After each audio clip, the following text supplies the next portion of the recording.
Hello, boys. Always fun to Father Ken cook. Can you guys see okay? Oh, okay. Is this better? Is this better?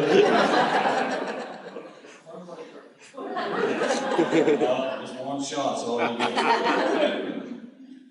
Last night at the night show, I mentioned that I rode bulls for about 25 years. Chris rode bulls, and went a bull ride in 1977 in Louisville, Texas, and they paid me and they give me this buckle. I hadn't seen it since 1990. So I'm not sure y'all can see it. That's not that funny. This little poem, oh, by the way, do you know the difference between a cowboy story and a fairy tale? Fairy tale starts off once upon a time. Cowboy story starts off, this is exactly the way it happened in 1990. So take that into consideration. Imagine you're a cowboy. Breaking colts is what you do, and you've honed your skills for years and years, and other cowboys look up to you. Imagine it's late October and it's just now breaking dawn, and first blue northers blowing in, warm summer days are gone. And you've roped yourself a flea-dipped gray, a rangy, wild-eyed colt.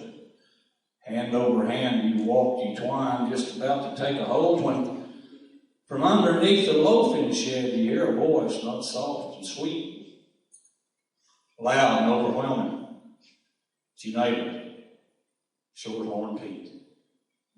Now, Pete neighbors to you on the north across Persimmon Creek, but when you're in the breaking pens, he's about 10 times a week.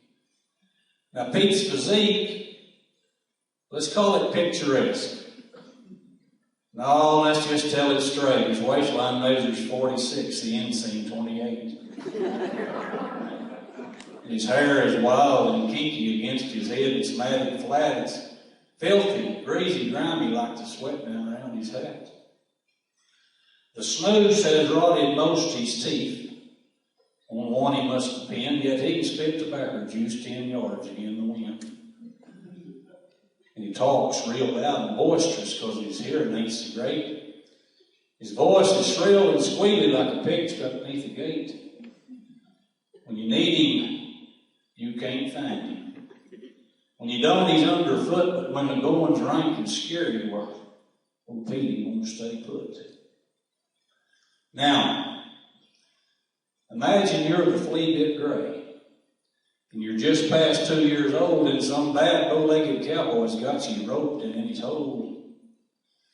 You don't take it kindly, you miss the freedom of the range. Well, if this puncher gets his way, that's all about to change. And he smooched you round the round pen for seems 3 weeks now today, and this A-fork's got you soared up some. By gosh, somebody's going to pay. And Pete stops by to visit, and making matters worse, and the puncher's left you bitted up, and you're about to die of thirst. Your attitude adjusts itself, because now Pete, he wants to ride. And Pete don't seem concerned at all. Them gut hooks grab your hide. Then Pete begins to squealing in that loud, obnoxious way. Even though you've gentle some, fact is, you just can't stay.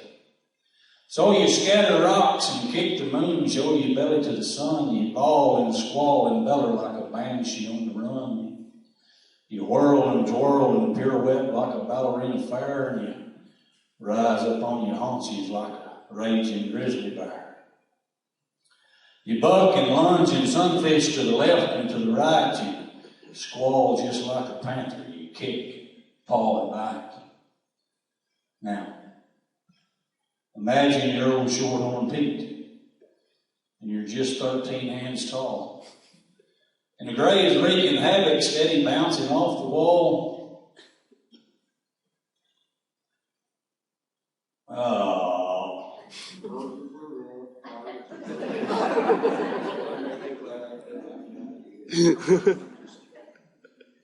Steady bouncing off the wall. Would you folks like to hear a song?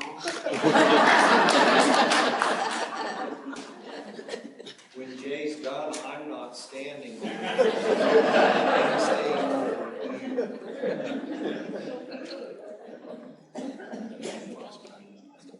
This will get better.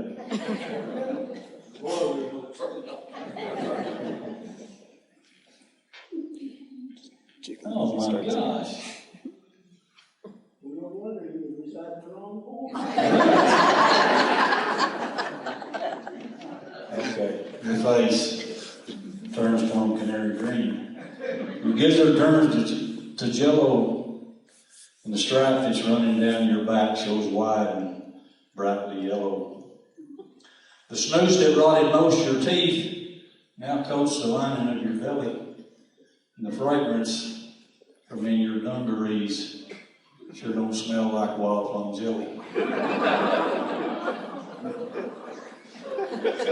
So the moral to this story should be plain for all to see.